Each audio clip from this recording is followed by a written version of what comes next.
오늘 우리가 함께 나눌 성경은 빌레몬서입니다. 빌레몬서는 사도 바울의 1차 투옥 시기, 그러니까 로마에 가택 연금되어 있을 때에 쓰여진 4개의 편지 중에 하나예요. 자주 말씀을 드렸는데 에베소서, 빌립보서, 골로새서, 그리고 빌레몬서, 이 4개의 성경은 옥중서신이라는 이름으로 교회 안에서 이렇게 불려지고 있다고 수차례 말씀을 드렸습니다. 일단 제목에서부터 알 수 있듯이 빌레몬서는 사도 바울이 빌레몬이라는 사람에게 보낸 편지예요. 서신서 중에서 가장 개인적이고 특히 이 신약 성경 가운데서 가장 짧은 성경이기도 합니다. 상식적으로 알아두시면 좋은데, 우리가 보통 성경은 장과 절로 이렇게 구성되어 있잖아요. 그래서 보통 할 때 로마서 1장 17절 이런 식으로 장과 절 이렇게 구별을 해서 부르는데, 빌레몬서처럼 한 장으로 구성되어 있는 성경은 장은 이렇게 생략을 하게 됩니다. 그러니까 빌레몬서 1장 2절 이런 게 아니라 빌레몬서 2절 이렇게 얘기를 합니다. 유다서도 한 장만 있는 거잖아요. 그래서 유다서 1장 2절 뭐 이렇게 하는 게 아니라 유다서 3절에서 4절 말씀 이런 식으로 한 장으로 구성되어 있는 성경에서는 장을 생략한다는 거 여러분 상식적으로 알아두시면 좋을 것 같고, 자신 있게 빌레몬서 1장 8절에서 21절 이렇게 하면 무식한 거예요. 예. 여러분의 무식이 탄로나지 않도록 잘 주의하시면 좋을 것 같습니다. 뭐 1장으로 해도 뭐 괜찮습니다. 좀 무식하면 어떻습니까? 하나님 말씀 더 많이 읽는 게 중요한 거긴 하지만 그래도 상식적으로 알고 계시면 좋을 것 같아서 말씀드렸고요. 근데 어쨌든 짧다고 해서 이 편지가 가볍게 봐서는 여겨져서는 절대로 안 됩니다. 왜냐하면 사도 바울이 쓴 편지 중에 가장 파급력이 있고 또 굉장히 시대적으로 앞서 나가는 그런 사상들이 있는 편지이기 때문에 그래요. 이게 무슨 말이냐면 이 편지에 포함된 주된 내용들이 보면 그 당시 문화와 상식 속에서는 쉽게 받아들일 수 있는 내용이 아니었거든요. 자, 빌레몬서의 배경을 잠시 살펴보면 빌레몬은 사람의 이름이에요. 빌레몬은 골로새 지역에 살고 있었던 아주 부유한 로마 시민이었습니다. 그러던 그가 출장차 에베소를 잠시 방문하게 되었고, 그곳에서 머물면서 누구를 만났냐? 바로 에베소에서 사역을 하고 있던 사도 바울을 만나게 된 거예요. 그 당시 바울은 3차 전도 여행 중이었고 에베소에서 2년 6개월을 머물면서 복음을 전하고 있었거든요. 그때 빌레몬이 바울에게서 처음 복음을 듣게 되었고 그리스도인으로 회심했던 것으로 많은 학자들은 추측하고 있습니다. 그리고 나서 에바브라가 골로새 지역에 처음 교회를 세울 때에 빌레몬은 자신의 집을 오픈을 했었고 골로새 교회 창립 멤버로서 아주 큰 역할을 감당하게 되는 거죠. 그래서 지난주까지 나눴던 골로새서와 이 빌레몬서는 거의 같은 시기에 쓰여진 편지예요. 그러니까 바울은 골로새 교회로는 골로새서를 보냈고, 그리고 교회의 핵심 일꾼인 빌레몬에게는 좀 더 개인적인 부탁이 담긴 빌레몬서를 보낸 겁니다. 2절, 빌레몬서 2절에 나오는 자매 아비아가 나오죠. 보통 아비아를 빌레몬의 아내로 이렇게 여기는 경우가 많습니다. 그리고 병사된 아키포라는 사람이 나오는데 아키포는 빌레몬의 아들로 보통 인식을 하죠. 네. 사실 우리가 이렇게 신앙생활 가운데 서로에게 크고 작은 부탁을 종종 하게 됩니다. 근데 사람마다 성향이 각자 다 다르기 때문에 쉽게 부탁을 할 수 있는 사람도 있고 작은 부탁도 굉장히 어렵게 하는 분들도 계세요. 자, 오늘도 손 한번 들어보겠습니다. 예. 자, 난 보통 부탁하는 게 어렵지 않다. 비교적 쉽게 다른 사람들에게 부탁을 하는 편이다. 손 한번 들어주십시오. 내가 이런 성향이다. 예. 두 분밖에 안 계세요? 오전에도 그렇던데, 오전에도 3분밖에 없었어요. 예. 저희 교회는 이렇게 부탁을 쉽게 하시는 분보다는, 자, 그럼 난 부탁이 좀 어렵다. 쉬운 부탁도 참 다른 사람한테 하는 게 참 어려운 마음이 든다. 안 드시는 분들이 더 많아요. 예, 그렇죠. 대부분의 성도님들이 오전에도 그렇고 오후에도 그렇고 부탁하는 게 쉽지가 않으신 것 같아요. 보통 쉽게 부탁할 수 있는 분들은 상대방의 부탁을 또 쉽게 거절도 할 수 있는 것 같고요. 반면에 작은 부탁도 어려운 분들은 상대방이 얼마나 고심하면서 이렇게 부탁했는지를 아니까 그 부탁이 좀 부담스럽더라도 이렇게 거절하기를 어려워하시는 것 같더라고요.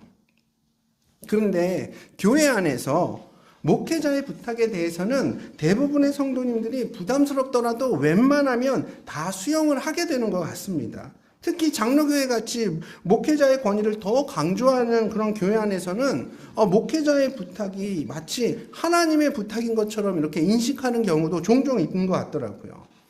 바로 오늘 본문의 주인공 빌레몬 역시 지금 어려운 부탁을 누군가에게 받고 있어요.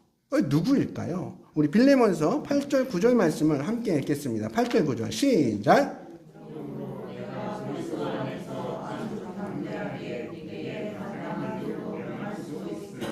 도리어 사랑으로서 간구하노라. 나는 나 바울은 지금 또 예수 그리스도를 위하여 갇힌 자 되어. 아멘. 이 부탁을 하는 사람은 다름 아닌 사도 바울이에요.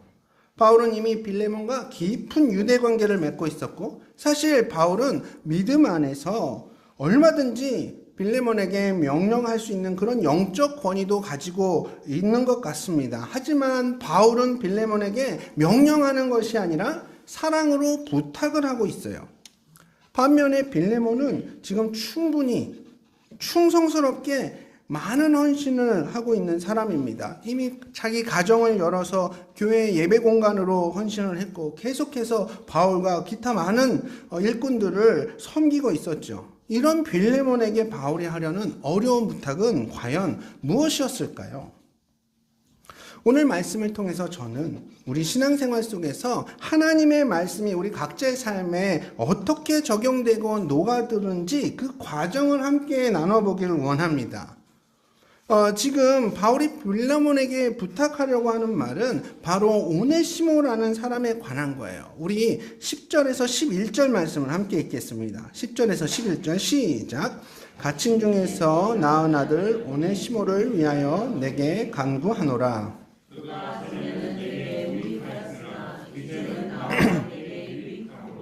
아멘. 자, 이 말은 바울이 자신이 직접 전도해서 구원까지 받게 한 이 오네시모라는 사람을 위해서 빌레몬에게 부탁한다는 말이에요. 바울은 로마에서 가택연금으로 갇혀있는 동안에 오네시모라는 이 사람을 처음 만났는데요. 처음에는 이 오네시모가 예수님을 믿지 않는 것 같아요. 근데 물론 어떤 계기로 바울과 오네시모가 이렇게 만나게 되었는지 확실하지는 않지만 어쨌든 지금은 바울을 통해서 오네시모가 예수님을 믿게 된 건 이건 확실한 겁니다. 그리고 오네시모는 원래는 무익하다는 평을 받았던 사람이었어요. 게으른 건 기본이고 일을 시켜도 뺀질거리기 일쑤고 종종 대형 사고도 쳤던 것 같습니다. 그런데 지금은 아주 유익한 사람이 되었다고 바울은 말하고 있죠. 그리고 바울은 이제 오네시모를 빌레몬에게 돌려보내겠다고 말합니다. 이건 뭐죠? 원래 오네시모는 빌레몬과 함께 있었던 사람이었다는 것을 우리가 알 수 있는 겁니다. 그렇다면 과연 오네시모, 그는 누구일까요? 우리 16절 말씀을 함께 읽겠습니다. 16절 시작. 이후로는 종과 같이 대하지 아니하고 종 이상으로 곧 사랑받는 형제로 둘 자라. 내게 특별히 그러하거든 하물며 육신과 주 안에서 상관된 내게랴. 오늘따라 이렇게 사람 이름도 많이 나오고 그 관계도 좀 헷갈리시죠? 좀 정리를 해보면 이렇습니다. 빌레몬서에는 사도 바울 외에 두 명의 중요한 인물이 더 나옵니다. 빌레몬과 오네시모라는 사람입니다. 일단 바울은 지금 감옥에서 편지를 쓰고 있죠. 그리고 빌레몬은 편지를 쓰고 있는 그 시점으로부터 약 10년 전에 에베소에서 바울을 통해서 복음을 듣고 구원을 받았습니다. 그리고 골로새 지역으로 돌아와서 교회가 세워질 때 자신의 집을 개방했고 지금은 골로새 교회의 큰 일꾼으로 성장해 있는 상황이에요. 반면에 오네시모는 원래 빌레몬의 소유의 노예였습니다. 근데 몇 해 전에 그 집에서 도망을 쳤고 골로새로부터 한 2,000km 떨어져 있는 로마에까지 흘러오게 되었는데 최근에서야 로마 가택연금 중에 있는 사도 바울을 만났고 그를 통해서 복음을 들었고 그가 그리스도인이 된 겁니다. 여러분 정리가 되시나요? 되시죠? 네. 근데 바울은 빌레몬의 노예였던 이 오네시모를 종 이상으로 이제부터는 사랑하는 형제로 받아줄 것을 빌레몬에게 부탁하고 있는 거예요. 사실은 이 부탁은 굉장히 어려운 부탁이거든요. 아니 노예와 주인의 문화가 자연스럽게 몸에 배인 그 당시 사회 속에서 아무 대가 없이 노예였던 오네시모를 내 형제로 받아들이라는 바울의 이 부탁은 빌레몬에게 정말 어려운 부탁이죠. 이건 마치 이거와 똑같은 거예요. 우리가 조선시대에 지체 높은 양반 가문에서 예수님을 믿게 되었는데 그 집 노비 가운데 한 명도 또 예수님을 믿게 된 겁니다. 그랬더니 담임 목사님이 그 집에 오셔서 이제 너희 예수 안에서 한 형제 자매가 되었으니까 이 노비를 양반이 너의 형제 자매로 생각해라. 말도 놓고 이제 겸상도 하고 호칭도 이제 서로 뭐 존대하대하는 게 아니라 그냥 형제 자매처럼 편하게 해라. 이거랑 똑같은 얘기인 거예요. 이게 가당키나 합니까? 뭐 지금이야 양반 노비 같은 계급이야 다 없어졌지만 그럼에도 불구하고 아직도 인종차별이나 성차별 같은 그런 인식이 우리 마음 가운데는 조금씩 다 남아 있거든요. 제가 어떤 TV 프로그램에서 봤는데 평범한 한국 가정에서 부모가 정말 아들 하나 바라보고 지극정성으로 키웠어요. 그게 어느 정도냐면 원래 강북에 살던 가정이었는데 아들의 교육을 위해서 강남 8호권으로 이사를 했고 그 아들이 결국 고려대학교를 갔어요. 고려대 졸업하고 또 미국으로 유학을 가게 됐는데 아들 뒷바라지 하기 위해서 부모가 미국으로 같이 이민을 가버린 겁니다. 그렇게 힘들게 아들 뒷바라지에 매진을 했고 결국 그 아들은 의사가 됐어요. 근데 그 귀한 아들이 미국 유학 중에 만난 아프리카 여성과 결혼하겠다고 한 겁니다. 그 부모가 아들 결혼 선언에 처음에는 너무 충격을 먹었다는 거예요. 하나뿐인 내 아들이 흑인 여성과 결혼을 한다니, 내 며느리가 흑인이라니 남 부끄러워서 어쩌냐는 거죠. 엄청 처음에 반대를 했다는 거예요. 만약에 아들의 결혼 상대가 백인 여성이었다면 부모님의 반대가 그렇게까지 심했을까요? 21세기 한국 사회에서도 이런 차별이 여전히 우리의 인식 속에 남아있는 거예요. 지금도 이런 차별의 모습이 여전히 존재하고 있는데 그 고대 시대에 네 노예를 돌려보낼 테니까 노예를 이제부터 네 가족처럼 형제 자매로 여기라는 바울의 이 부탁 앞에 빌레몬은 너무나도 어려운 결정을 내려야 했던 거죠. 그럼 여기서 한 가지 더 궁금한 건 어떻게 노예 오네시모는 골로새로부터 2,000km나 떨어져 있는 로마까지 오게 된 걸까요? 아니 무슨 사연이 그에게 있었던 걸까요? 우리 17절 18절 말씀 함께 읽겠습니다. 시작. 그러므로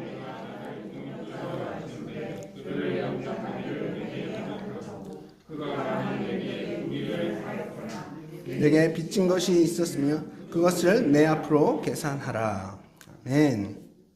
자, 바울 사도가 빌레몬에게 뭐라고 하냐면 오네시모가 너한테 갈 텐데 가게 되면 그때 네가 나한테 했던 것처럼 따뜻하게 오네시모를 대해주라는 거예요. 그리고 혹시 너에게 오네시모가 뭔가 잘못했거나 갚아야 할 것이 있으면 그거 내가 대신 갚아줄게. 내 앞으로 달아나줘. 이렇게 말하고 있는 겁니다. 이런 분위기로 보면 오네시모가 정상적인 방법으로 빌레몬을 떠나서 로마까지 간 게 아니라 도망을 친 것 같아요. 그리고 도망만 친 게 아니라 빌레몬의 재산에 큰 손해를 입혔고 그 일로 처벌받을 것 같으니까 그러니까 큰 사고 쳐놓고 그냥 냅다 도망친 것 같습니다. 현재까지의 상황만 볼 때는 오네시모에 대한 빌레몬의 마음은 결코 좋을 수가 없죠. 오네시모에 대해서 좋지 않은 마음을 가지고 있었을 겁니다. 이제 빌레몬은 깊은 생각에 잠길 수밖에 없어요. 영적인 생각과 육신적인 생각이 막 그 안에서 갈등을 합니다. 자기가 너무 존경하는 바울 선생님의 권면대로 그냥 오네시모를 용서하고 아니 그걸 넘어서 자신의 형제로 받아들이는 게 맞는 것 같기도 하다가도 또 오네시모를 생각하면 너무 괘씸하고 그놈 때문에 내가 감당해야 했던 그 재정적 피해와 어떤 그 어려움들이 계속해서 떠오르게 되고 과연 사도 바울의 부탁에 대해서 빌레몬은 어떻게 반응을 할까요? 사도 바울은 편지 말미에 이렇게 얘기하죠. 빌레몬, 내가 당신으로 인해서 기쁨을 얻을 수 있도록, 내가 평안을 얻을 수 있도록 꼭 내 부탁을 들어줬으면 좋겠네. 나는 당신이 내 이 어려운 부탁을 꼭 들어줄 거라 확신하네. 이렇게 말하면서 편지를 마무리하고 있어요. 때로는 우리가 신앙생활을 하다 보면 믿음이 연약한 분들에게 교회에서 어떤 상식 이상의 것을 좀 더 권면할 때가 있습니다. 옳지만 쉽지 않은 일을 정중하게 그리고 강하게 말씀드릴 때가 있어요. 그리고 그 권면들을 통해서 믿음이 연약한 분들의 그 믿음이 성장하기도 합니다. 또 믿음이 성숙한 분들은 목회자로부터 상식 이상의 그런 어떤 어려운 부탁을 받을 때가 있는데 그 부탁을 듣는 와중에 하나님의 깊은 은혜를 깨닫는 경우가 있습니다. 여러분, 기억하십시오. 주님의 은혜, 주님의 역사는 우리의 환경이 상식적일 때보다 우리의 상식을 넘어선 환경일 때, 쉽게 말하면 보통의 일상이 아닌 더 고난스럽고 더 고통스러울 때 경험되는 경우가 많이 있습니다. 지금 빌레몬 입장에서 보면 오네시모가 자기를 떠났고 한동안 연락이 끊겼을 거예요. 그로 인해서 재산상의 큰 손해를 받고 빌레몬의 마음 가운데에 그 혼란스러움이, 그 마음고생이 이만저만이 아니었을 겁니다. 하지만 성경은 보통 이럴 때 이런 상식 이상의 환경 속에서 전화위복의 은혜를 경험하게 합니다. 예를 한번 들어볼까요? 창세기 22장에 보면 아브라함은 아들을 제물로 바치라는 하나님의 그 상식을 넘는 명령 앞에서, 아니 100세 때 얻은 그 귀한 아들, 그것도 하나님이 주신 그 아들을 이제는 바치라는 거예요. 그 아들을 잃을 뻔한 위기 속에서 아브라함은 약속의 하나님을 다시 한번 확인할 수 있었고요.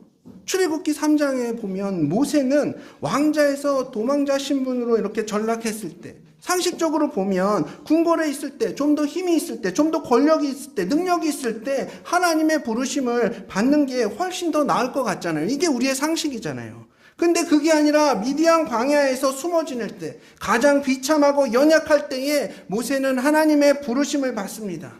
하나님을 깊이 만나는 장소가 궁궐이 아니라 광야였어요. 이건 우리의 상식과 정반대죠. 지금 제가 하나님을 깊이 경험하고 하나님의 뜻을 분명하게 알기 위해서는 반드시 상식을 뛰어넘는 고난 속으로 가야 합니다. 우리가 망해봐야 됩니다. 고통은 반드시 겪어야 합니다. 이런 말씀을 드리는 게 아니에요.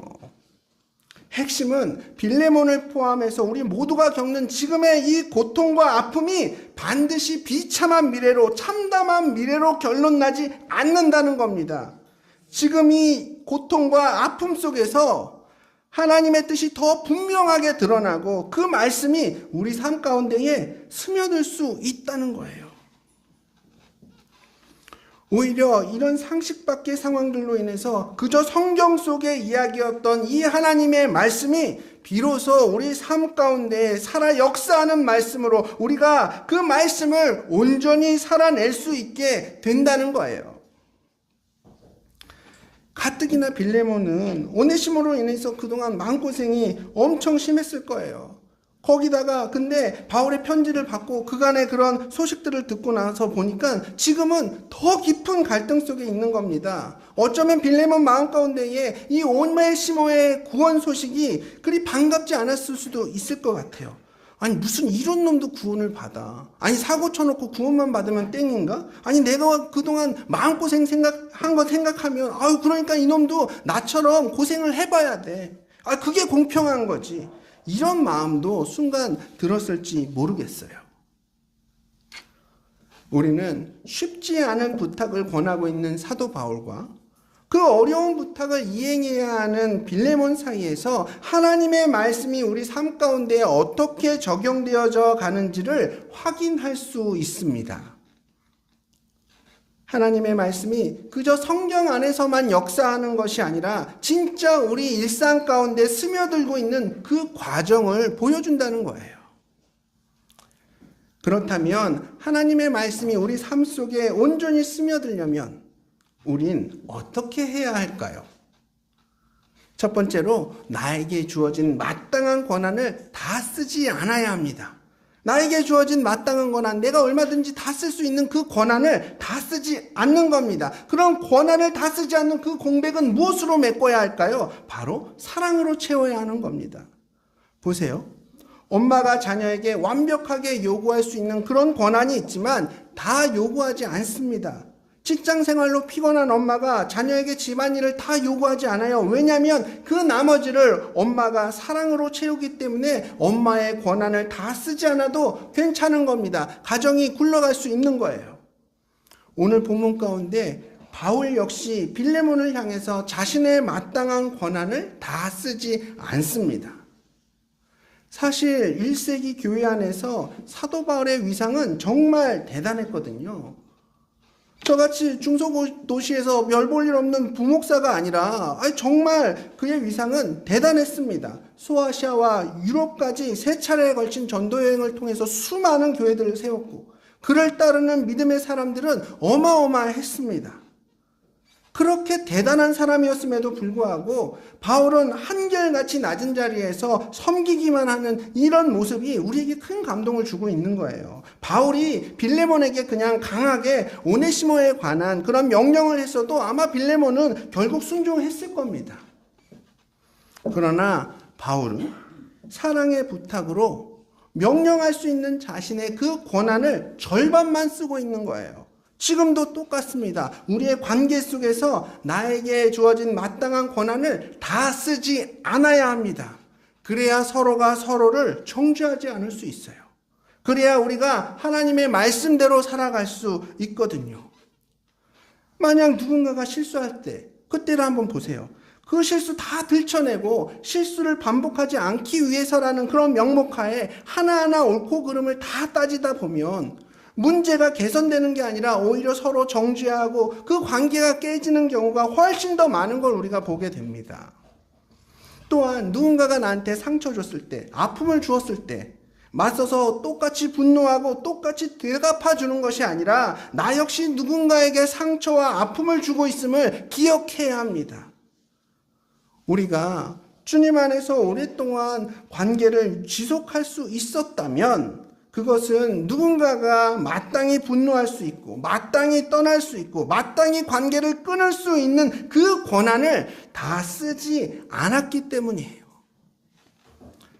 그냥 내 상식에서 벗어난 지체의 그 행동 앞에서도 우리가 할 수 있는 그 권한을 다 사용하는 게 아니라 그 절반만 아니 그 이하를 사용하고 남은 그 공간을 관용과 포용이라는 사랑으로 채워가야 합니다. 바울은 자신이 마땅히 명령할 수 있는 거룩한 권한을 다 쓰지 않았습니다. 그래서 빌레몬은 바울의 명령에 의해서 움직이기보다는 바울의 배려 안에서 스스로 더 기도하며 어떻게 하는 것이 하나님의 뜻인지, 어떻게 하는 것이 더 하나님이 원하시는 모습인지 고민할 수 있는 시간을 가질 수 있었습니다. 그리고 그 과정 속에서 하나님의 말씀이 빌레몬의 삶 가운데 더 깊이, 더 온전히 스며들 수 있었던 거예요. 그렇습니다. 세상은 우리에게 마땅히 주어진 권한 다 쓰고 내 것 다 떨어지면 남의 것 가져와서도 내 것처럼 사용하라고 가르칩니다. 하지만 성경은 정반대로 가르치고 있죠. 여러분의 권한, 그 마땅한 권한을 절반만 사용하십시오. 아니 적으면 적을수록 더 좋습니다. 그리고 그 남은 공간을 우리 주님의 사랑으로 채우십시오. 그때 비로소 그저 말씀 안에 갇혀있던 주님의 뜻이 우리 각자의 삶에 스며들고 더 분명히 드러나게 될 것입니다. 자, 하나님의 말씀이 우리 삶 속에 온전히 스며들려면 또 어떻게 해야 할까요? 두 번째로 거룩한 부담감에 응답해야 됩니다. 거룩한 부담감에 응답해야 합니다. 자, 거룩한 부담감이 뭐냐면 크리스찬이면 이렇게 해야, 이 정도는 해야 욕 먹지 않아. 당연히 성도는 그런 일 해야지. 이런 식의 어떤 강박에서부터 오는 부담감이 아니고요. 그냥 성경에서 그렇게 하라니까 나는 전혀 동의되지도 않고 내 속마음은 전혀 그렇게 하고 싶지도 않지만 그냥 억지로 하는 그런 부담감을 말하는 것도 아니에요. 오히려 나의 성품이, 나의 생각이, 나의 인격이 예수님을 닮아야 한다는 그 마음으로부터 오는 부담감, 내 안에 계신 성령으로부터 들려오는 그 음성으로 인한 부담감을 말하는 겁니다. 바울이 오네시모에 대한 일을 명령이 아닌 부탁으로 빌레몬에게 나갔던 가장 중요한 이유가 있어요. 그게 뭐냐? 빌레몬이 그저 바울의 명령이기 때문에 어쩔 수 없이 그렇게 하게 되는 그런 일을 없애기 위해서였습니다. 그냥 기계적으로 하는 순종의 모습을 원하던 게 아니었어요. 그런데 오늘 우리가 또 그런 식으로 신앙생활을 한다면 이건 성경의 가르침에 반대가 되는 거잖아요. 해야 한다는 강박으로 하는 행동은 순종도 아니고 주님이 원하는 모습도 아닙니다. 그럼 우리에겐 어떤 부담감이 필요한 걸까요? 예수님의 성품과 예수님의 생각과 예수님의 인격에 나의 성품과 나의 생각과 나의 인격의 모습이 똑같이 겹쳐져야 되는데 여러분 종이를 반으로 접어가지고 그 대칭이 되는 나비와 잠자리 같은 그런 모양을 이렇게 반만 그려놓고 딱 접으면 똑같은 그림이 완성되는 그거 뭐라 그러죠? 데칼코마니라고 그러잖아요. 예수님의 성품과 예수님의 인격과 예수님의 생각이 이렇게 그려져 있고 나의 생각과 나의 성품과 나의 인격이 이렇게 딱 대칭으로 해서 마주쳤을 때 그게 딱 똑같아야 되는데 내 부분에 이렇게 삐죽삐죽 튀어나온 그 부분을 바라보면서 다시 교정해야 되겠다. 그런 부담감이 우리 마음 가운데에 필요한 거예요. 사실 빌레몬서에서 요구되어지고 있는 그 모습, 빌레몬이 오네시모를 자신의 형제로 받아들이는 이 모습은 우리 주님께서 저와 여러분에게 하신 그 용서와 많이 닮아 있는 것을 우리는 금방 알아차릴 수 있습니다.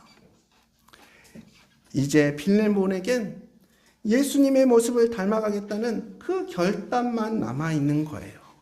물론 예수님처럼 살아간다는 것, 예수님을 닮는다는 건 쉬운 결단은 아닙니다. 내가 포기해야 될 것, 내가 손해봐야 할 것, 내가 내려놔야 할 것들이 너무 많이 있거든요.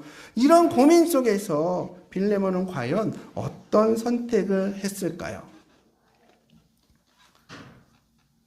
사실 오늘 본문은 사도 바울의 부탁만 있지 그 부탁에 대한 빌레몬의 결정은 나와 있지 않아요.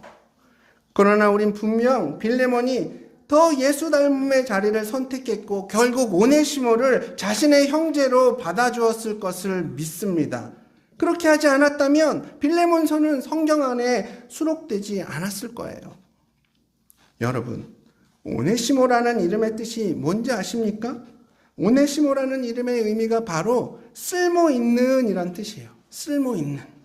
그는 예전에는 자신의 이름과는 정반대로 쓸모없는 사람으로 평가받던 사람이었습니다. 그러나 빌레몬이 더 예수 닮음의 그 자리로 나가겠다는 그 결단의 모습으로 인해서 오네시모는 더 많은 사람에게 유익한 사람이 될 수 있는 길이 열린 겁니다. 한 가지 이야기를 하고 오늘 설교를 마치려고 합니다. 얼마 전에 제가 이상훈 집사님과 이렇게 교제하면서 함께 나눴던 간증인데요.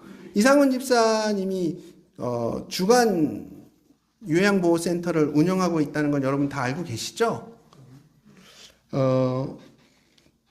그 주간보호센터에 다니시는 한 어르신의 보호자한테 이렇게 연락이 왔었대요. 그래서 그분이 굉장히 조금 어려운 부탁을 하더래요. 그 부탁이 뭐냐 하면 이번 주말에 가족들이 그 집안 결혼식이 있어서 가야 하는데 이 치매 어르신을 모시고 가기엔 너무 무리가 있다고 그래서 센터에서 좀 맡아주실 수 있냐는 그런 부탁이었대요. 결혼식장은 서울이었고 그날이 토요일이었는데 결혼식 다 마치고 울산에 돌아오면 한 11시, 밤 11시가 조금 넘을 것 같은데 그때까지 그 어르신을 부탁드린다는 거였죠. 처음에 이 부탁을 받은 이 집사님이 정중하게 거절을 했대요. 아니, 당연한 거 아닙니까? 평일에도 오후 5시까지만 운영되는 곳인데 그것도 주말에 밤 11시까지 이 치매 어른을 맡아달라는 건 사실 누가 봐도 무리한 부탁이죠. 상식을 넘어선 부탁이죠. 근데 며칠 동안 그 거절한 게 자꾸만 자기 마음에 걸리더래요. 무리한 부탁을 거절한 건데도, 그 거절이 전혀 문제될 것도 하나 없는데도 계속 이 집사님 마음에는 부담이 되었던 거죠. 왜냐? 그래도 그 센터 이름이 갈렙인데 이 센터를 통해서 하나님의 영광이 드러나길 원하고 내가 그런 마음으로 어르신 한 분 한 분을 모신다고 했는데, 그렇게 다 홍보해 놨는데, 그리고 세상 속에서는 이 거절이 당연한 거절일지도 모르겠지만 주님의 마음으로 보니까 그 절박한 보호자의 심정이 보이더라는 거예요. 그리고 보호자의 입장을 이해해주지 못한 자신의 모습이 마치 하나님의 영광을 가린 것 같아서 너무 힘들더라는 거예요. 그래서 며칠이 지났지만 다시 그 보호자에게 전화를 해서 혹시 그동안 어르신 맡아주실 분 찾으셨냐고, 아직 못 찾으셨으면 그냥 저희 센터에서 모시겠다고 이렇게 얘기를 했다는 거예요. 그랬더니 보호자들이 너무 좋아하고 너무 감사하더라는 겁니다. 그리고 이 집사님은 주말 밤 11시까지 센터에서 죽도록 일을 했다고 합니다. 그렇습니다. 이 집사님은 이 보호자의 그 부탁을 충분히 거절할 수 있었지만, 거절할 수 있는 그 권한과 마땅한 이유가 다 있었습니다. 하지만 그 10년 가운데 내 이웃의 상황과 필요를 바라보라는 성령께서 주시는 그 부담감에 귀를 기울였고, 거절할 수 있는 그 마땅한 자신의 권한을 기꺼이 포기하고 이 치매 어르신을 모셨습니다. 이게 바로 하나님 말씀이 내 삶 가운데 실제가 되는 모습인 거예요. 저와 우리 성도님들의 삶 속에서도 이런 경험들이 더 많이 쌓여지길 주님의 이름으로 축복합니다. 그저 상식선에서 나의 헌신에 만족하고 욕먹지 않을 만큼의 선에서만 주님 말씀을 적용하면서 살아간다면 우린 그저 그런 그리스도인으로서 내 신앙 안에만 만족하면서 살아가게 될 거예요. 하지만 내 권한을 기꺼이 포기하고 성령의 음성에 부담을 느끼면서 내 상식을 뛰어넘을 때에 그저 내 머릿속에만 있던 하나님의 뜻이 내 삶의 실제가 되어질 겁니다. 그렇게 내 신앙을 뛰어넘어서 제2의, 제3의 유익한 그런 오네시모로 우리 모두가 세워지고, 그렇게 하나님의 말씀이 우리 삶 가운데 실제가 되는 놀라운 역사를 경험하는 저와 여기 계신 우리 모든 성도님들 되시길 축복하며 오늘 말씀을 마치도록 하겠습니다.